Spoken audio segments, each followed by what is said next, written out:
Hello, જય શ્રી કૃષ્ણ. તમારું સ્વાગત છે મારા કિચનમાં. ઉનાળાની સિઝનમાં આપણે બધા ભરપૂર કેરી તો ખાઈએ જ છીએ, પણ કેરી ખાધા પછી તેની ગોટલીઓનું શું કરો? ફેંકી દો છો ને? તો આ વિડીયો જોયા પછી તમે ક્યારેય ગોટલી ફેંકવાની ભૂલ નહીં કરો.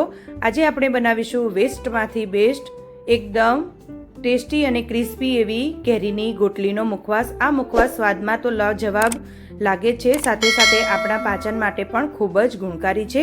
અને સૌથી સારી વાત એ છે કે તમે આને આખું વરસ સ્ટોર કરી શકો છો. તો ચાલો બિલકુલ નવી અને પરફેક્ટ રીતે આ ટેસ્ટી મુખવાસ બનાવવાનું શરૂ કરીએ. તો જ્યારે આપણે કેરીના ગોટલા નીકાળીએ ત્યારે ધોઈ સાફ કરી અને તડકામાં 3 થી 4 દિવસ માટે સૂકવી દેવાનું છે.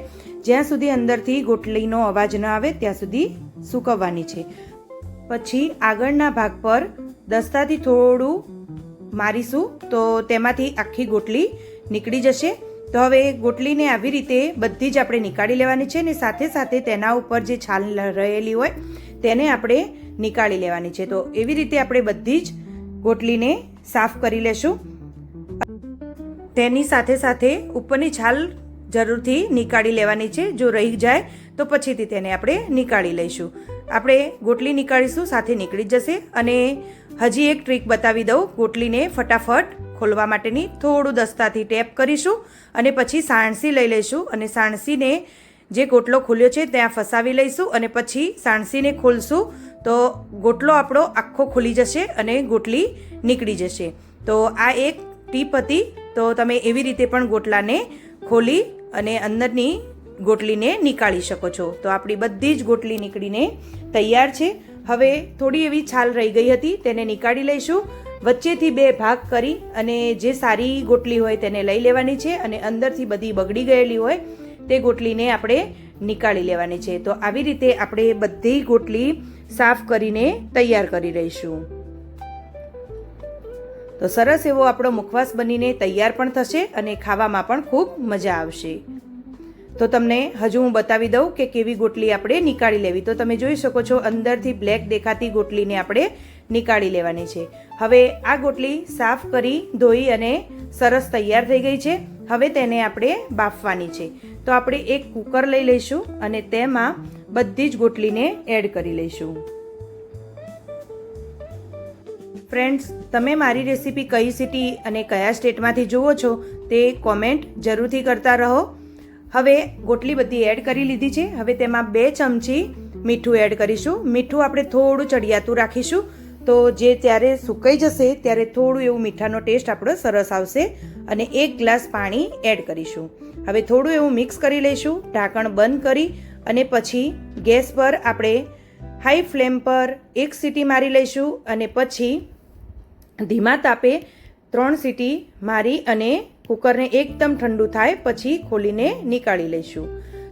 તો હવે કુકર સરસ એવું ઠંડુ થઈ ગયું છે. તો હવે તેને આપણે ખોલી અને આપણે ગોટલી ચેક કરી લઈએ. હું તમને બતાવું કે આપણે ગોટલી કેવી બાફવાની છે. તો એક ગોટલી લઈ અને તોડીએ તો એકદમ ઇઝી તૂટી જાય. તો બફાઈ ગઈ સરસ છે.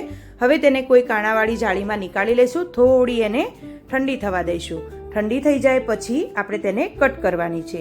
હવે આ ગોટલીમાં આપણે એકદમ પતલા અને લાંબા ટુકડા કરી લેવાના છે. જેટલા પતલા ટુકડા હશે મુખવાસ એટલો જ વધુ ક્રિસ્પી બનશે. તો તમે જોઈ શકો છો કે હું કેવી રીતે એકદમ પતલી ચીરી પાડીને કાપી રહી છું. તો આવી જ રીતે તમારે બધી જ ગોટલીને સરસ એવી કાપીને તૈયાર કરી લેવાની છે. તમે જેટલી પતલી કાપશો એટલું સરસ એવું આપણો મુખવાસ બનીને તૈયાર થશે. ગોટલી સરસ એવી કપાઈને તૈયાર થઈ ગઈ છે. તો હવે આ ગોટલીને આપણે તડકામાં 2 દિવસ સૂકવવાની છે. જો તમારા ત્યાં તડકો ના આવતો હોય તો ઘરમાં તમે તેને સૂકવી શકો છો. તો એક ડીશમાં લઈ અને મેં તેને છૂટી તડકામાં 2 દિવસ માટે સૂકવવા માટે રાખી દીધી છે. જ્યારે તે સરસ એવી સુકાઈ જાય પછી આપણે તેનો મુખવાસ બનાવવાનો છે. તો હવે 2-3 દિવસ પછી તડકામાં ખૂબ જ સરસ એવી સુકાઈને ગોટલી આપણી તૈયાર થઈ ગઈ છે અને સરસ એવી કડક પણ બની ગઈ છે. જ્યારે તમે તેને હાથથી તોડો અને એકદમ આમ કડક એવો અવાજ આવે ત્યાં સુધી તેને તપવવાની છે. તો હવે તેનો આપણે મુખવાસ બનાવીએ. તો એક પેન લઈ લઈશું અને એકદમ ધીમો ગેસ કરી દઈશું. હવે તેમાં 1 ચમચી ઘી એડ કરી દઈશું. આજે મેં ઘીમાં શેકીને ગોટલીનો મુખવાસ બનાવ્યો છે. કોઈ તેલમાં પણ લઈ અને બનાવે છે, પણ આપણે ઘીમાં બનાવીશું. તેનો ટેસ્ટ ખૂબ સરસ આવશે. હવે એકદમ ધીમા તાપે તેને શેકતા જઈશું. જ્યાં સુધી ગોટલીનો કલર ચેન્જ થઈ જાય ત્યાં સુધી તેને શેકીશું. ગોટલીને જેમ બને તેમ ધીમા તાપે શેકવાની, જેથી તેનો કડવો સ્વાદ બિલકુલ જતો રહે અને એકદમ સરસ સુગંધ આવવા લાગે. તો બને ત્યાં સુધી ધીરે જ શેકવાની છે. શેકવામાં કોઈ જ ઉતાવળ કરવાની નથી.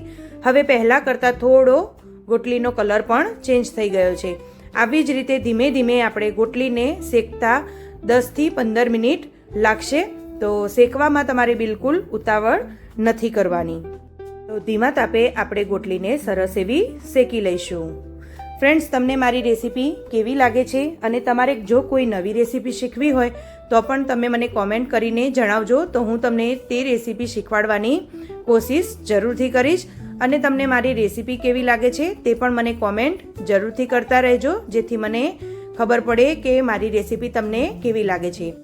તો હવે ગોટલીનો કલર ખૂબ સરસ એવો ચેન્જ થઈ ગયો છે. થોડી ગોલ્ડન બ્રાઉન પણ દેખાવા લાગી છે.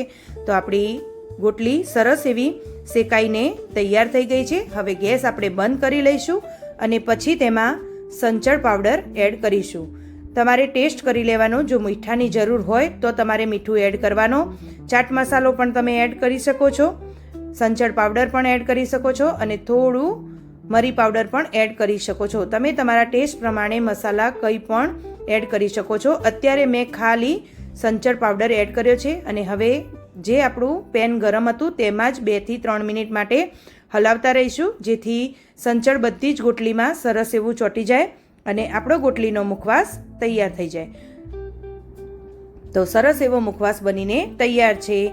ચટાકેદાર કેરીની ગોટલીનો મુખવાસ જોયું ને, જેને આપણે વેસ્ટ સમજીને ફેંકી દેતા હતા તેમાંથી કેટલો સરસ અને હેલ્ધી મુખવાસ બની ગયો.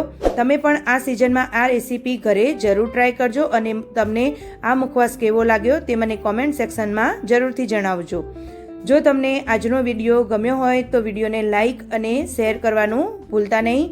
અને જો તમે મારી ચેનલને હજી સુધી સબસ્ક્રાઈબ ન કરી હોય તો જરૂરથી સબસ્ક્રાઈબ કરી લેજો. ફરી મળીશું એક નવી રેસીપી સાથે. ત્યાં સુધી આવજો.